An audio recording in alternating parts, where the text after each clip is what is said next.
Być może pamiętacie, jak w odcinku o młynkach mówiłem Wam o tym, że jeśli w śwince skarbonce zostały Wam jakieś oszczędności do tego, żeby zainwestować je w napar domowy, żeby był smaczniejszy, lepszy, czysty w smaku, to nie powinniśmy inwestować w ziarno. Nie powinniśmy inwestować też w filtrację wody, ani akcesoria do parzenia kawy, które de facto są tylko gadżetami i nie przysłużą się w dużej mierze właśnie temu, jakiej jakości będzie to napar, ale właśnie młynek będzie tym punktem, w którym w pierwszej kolejności powinniśmy zainwestować. Mówiłem Wam też o tym, że można by się dokierować taką zasadą, im droższy młynek, tym lepszy. I dla wielu z Was pewnie jest to zbyt duże uogólnienie, ale dzisiaj przeprowadzimy taki test iście YouTube'owy, mianowicie tani młynek za 50 zł kontra jego odpowiednik 20-krotnie droższy. Czajnikowy.pl. Jesteśmy w Opolu w palarni Harbins, więc skorzystaliśmy z gościnności, żeby przeprowadzić test 3 młynków. Takiego najtańszego Klausberga za 50 zł. Coś ze środkowej półki cenowej, a więc młynek Hengrand. No i tutaj na samym końcu mamy też Komandantę, który jest już tym młynkiem najwyższej jakości, ale też z najwyższej półki cenowej. Przeprowadzimy sobie test zarówno takich kwestii technicznych wewnątrz młynka, szerokości ziaren, różnego rodzaju materiałów, z których są wykonane, ale też po prostu spróbujemy sobie takiej kawy. No i co musicie wiedzieć? No jest oczywiste, że ten najdroższy młynek będzie najlepszy, ten najtańszy najprawdopodobniej będzie najgorszym.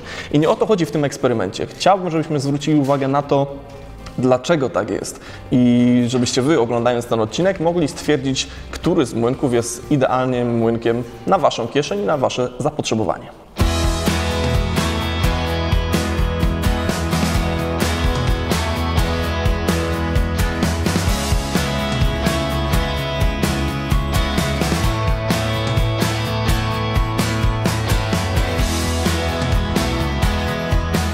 Rozłożyliśmy zatem młynki i mam przed sobą 3 żarna, które są takim sercem, tą najważniejszą rzeczą, która jest w młynku, ponieważ od precyzji wykonania tego elementu możemy wymagać albo oczekiwać lepszych efektów w przemiale bądź gorszych. Mam tutaj na myśli to, jak dużo pyłu i jak równe są cząsteczki po przemieleniu. W pierwszym młynku mamy żarna ceramiczne.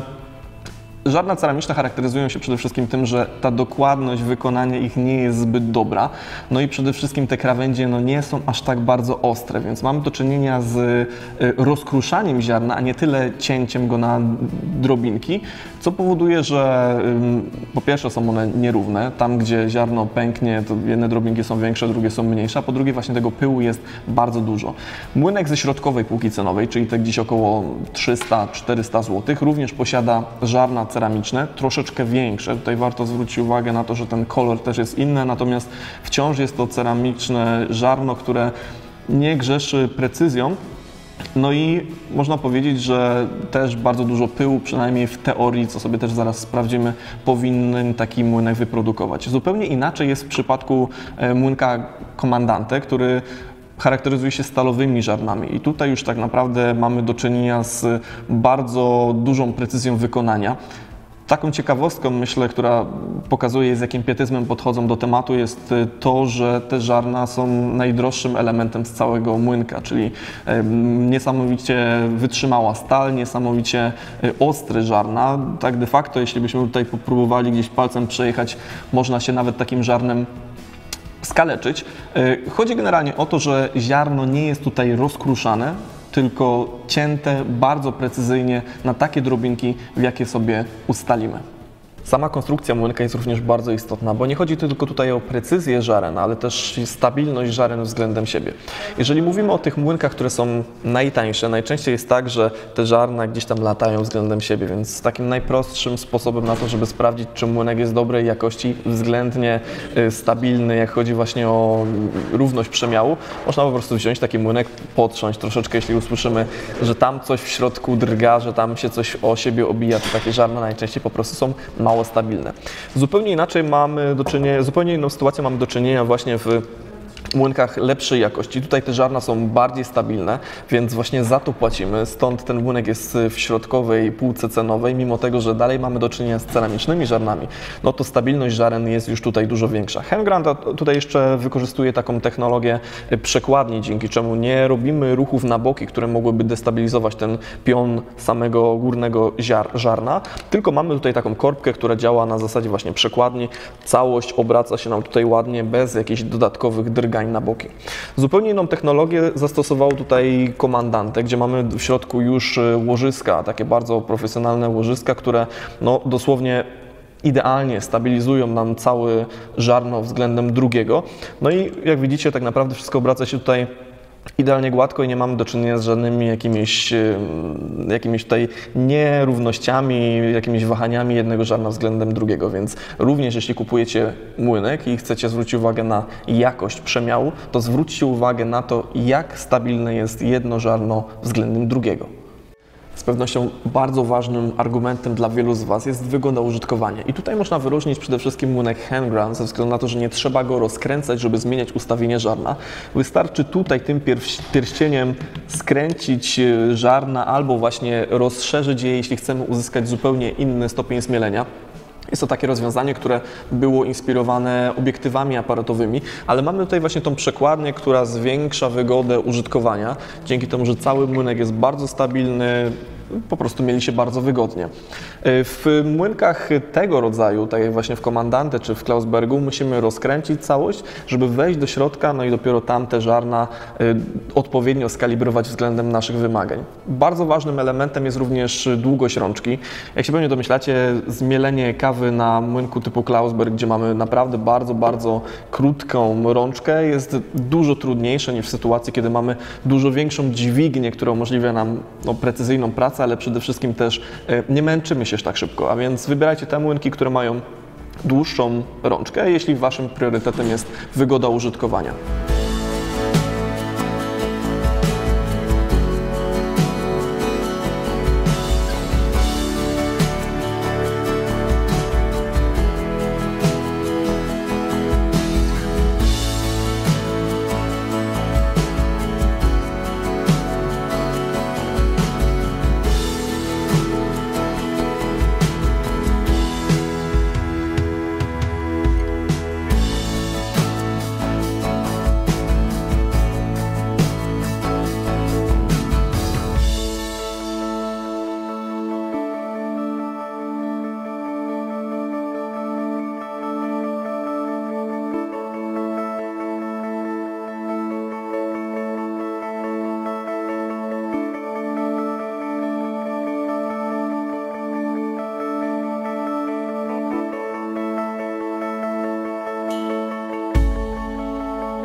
Mam przed sobą 3 czarki z próbkami zmielonymi na każdym kolejnym młynku. Już na starcie muszę Wam powiedzieć, że do zmielenia próbki 15-gramowej na Klausbergu potrzebowałem 770 ruchów korbą. W przypadku Hengrand to było 240, natomiast Comandante no to jest 70 ruchów korbą.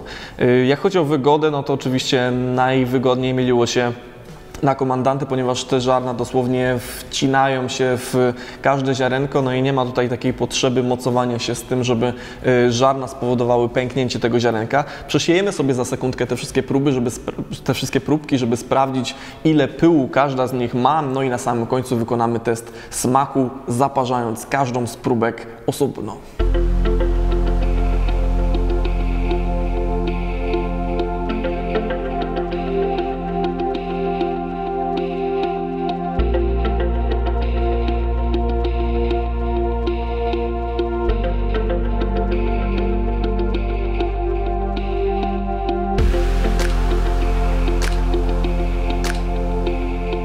Każdą próbkę zmierzyliśmy sobie i dokładnie wiemy, ile każdy młynek pyłu wygenerował. W przypadku Klausberga było to 2 gramy, w przypadku młynka Hengrand było to 1 gram 80, a w przypadku Comandante było to 7,8 grama. Więc mamy jasne tutaj wskazanie na to, że najbardziej dokładnymi żarnami do tego, żeby zmielić kawę, są właśnie te żarna stalowe od Comandante. Musimy sobie teraz przeprowadzić cupping, żeby sprawdzić, jak to wszystko odbije się na takiej próbie smaku.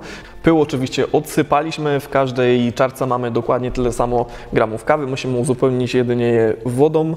Wszystko będzie się parzyło w przeciągu 4 minut.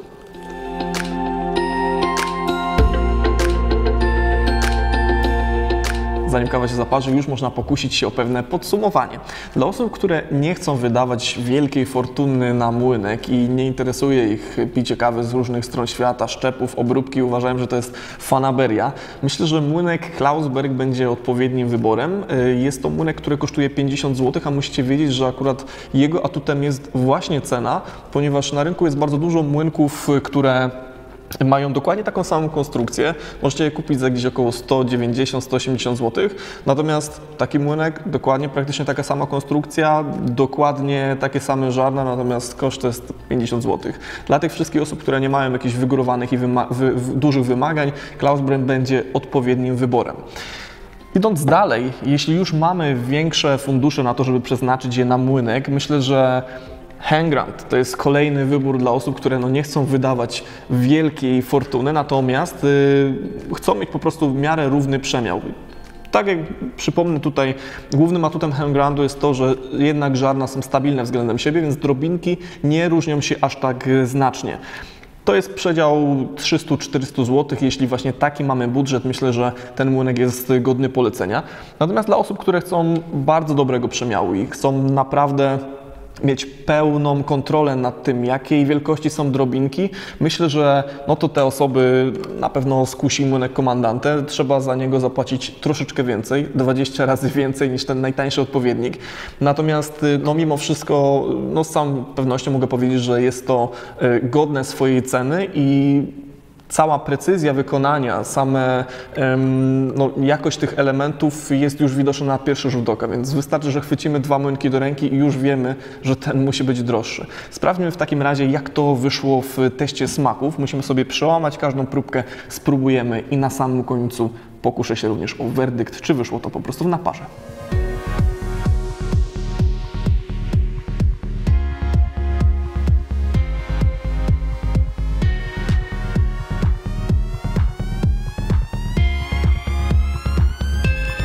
Kawa zmielona w młynku Klausberg jest najbardziej płaska w smaku, troszeczkę też agresywna. Można było się tego spodziewać. Musicie wiedzieć, że na samym początku odsialiśmy dust. Jeśli byśmy tego nie zrobili, najprawdopodobniej te efekty byłyby dużo bardziej widoczne.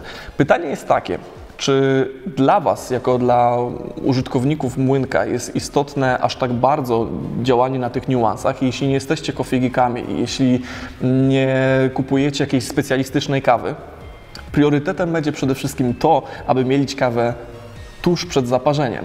Jeżeli z tego punktu widzenia wychodzimy, tak naprawdę trudno wskazać tutaj jednoznacznie faworyta.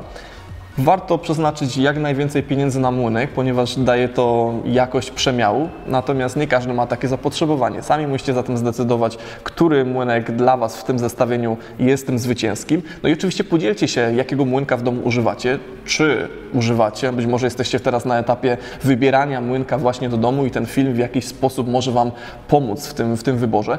Ten odcinek, jak mówię, nie ma być żadnym osądem każdego z tych młynków. Ten odcinek ma być dla Was wskazówką, czym kierować się, żeby młynek odpowiedni dla siebie wybrać. To tyle w tym odcinku. Ja się z Wami żegnam. Do zobaczenia w następnych odcinkach na czajnikowy.pl.